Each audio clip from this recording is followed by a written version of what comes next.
Okay, so in video 2, the theme of the video for this one, very important, is with assisted pull-ups. Yes, it's good to kind of like work them so much they become behavioral, but you cannot become too reliant on assisted pull-ups.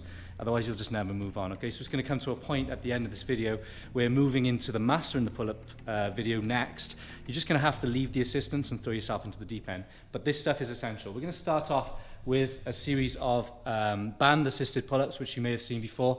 You may have seen some chair-assisted pull-ups. You ever seen those things? Where people stand on the back of chairs and do pull-ups? Highly dangerous. I wouldn't recommend it unless you know exactly what you're doing. And so there's 2 ways to do this. Now, Jordan, actually holding the camera right now, does this version. So I'm about to pull all the hairs out of my legs. All good. You're just going to pull this thing down and pop your knee in there. Oh my God, that kills. Make sure you're wearing trousers. That's fine.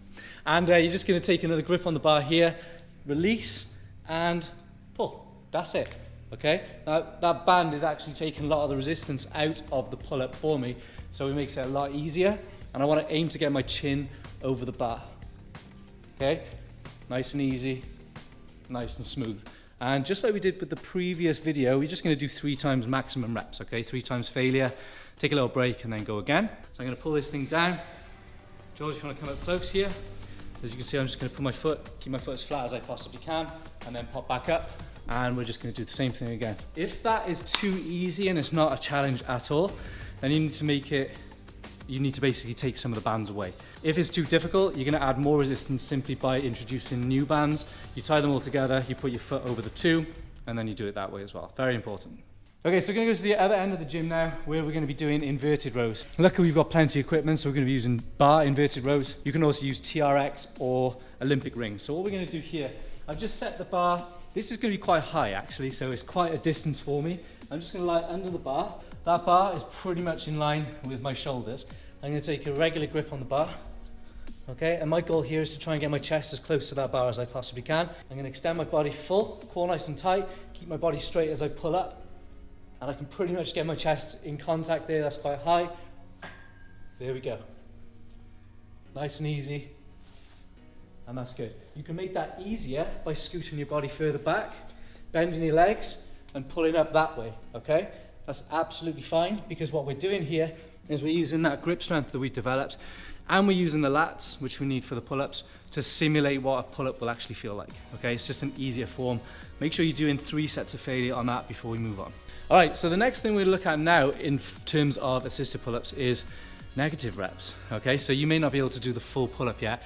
For the purpose of this video, I'm just going to do a pull-up and make my way up there. But actually, you can just use a box to jump up. What we want to try and do here is just overload those lats with eccentric kind of movements. Very, very slow, very controlled. Make those muscles work a lot more than they would if you're just doing a regular pull-up. So Josh, if you want to just stand out here, I'm going to pop up here and just do a regular pull-up. And then from the top, I'm going to pause here and lower myself down for about 8 seconds. Ouch. Pull up again. 8, 7, 1. Overload my lats. It's just a great way of putting yourself in that position where, you know, you're using the muscles more than you need to, and therefore preparing yourself for the real pull-up. Okay, so moving on to another form of assisted bar pull-ups. We're going to look at jumping pull-ups, which you'll see very often as well. All I'm going to do here is just add a little jump and up. Okay, jump and up. But as I do that, I'm not just going to jump as high as I can. As I pull up, I am going to squeeze those lats. I'm going to squeeze my back and make the muscles work. So once again, if you watch my elbows, tuck them in and down. Jump and down and down. As of course, as we saw over there, we did negative pull-ups.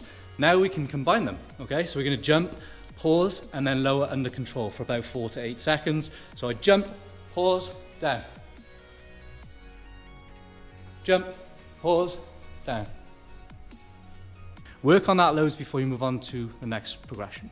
All right, so just a little extra now. If you're still kind of struggling and you're worried about which grip to use, there are various grips you can use, okay? So throughout this progression series, I've been using the overhand regular shoulder width apart grip. You'll see people doing a close grip, underhand grip, wide underhand grip. Mix them up, okay? The more you mix them up, the more you kind of condition your body to be able to move your body in different ways and master that pull-up. And of course, if you remember in the first video, we used those little weird grips that people don't really know how to use them. And actually, when you're starting to do the jumping pull-ups, the negative reps, the assisted, even the band stuff, use the weird grips as well. Come on over. You jump up, lower yourself down, under control.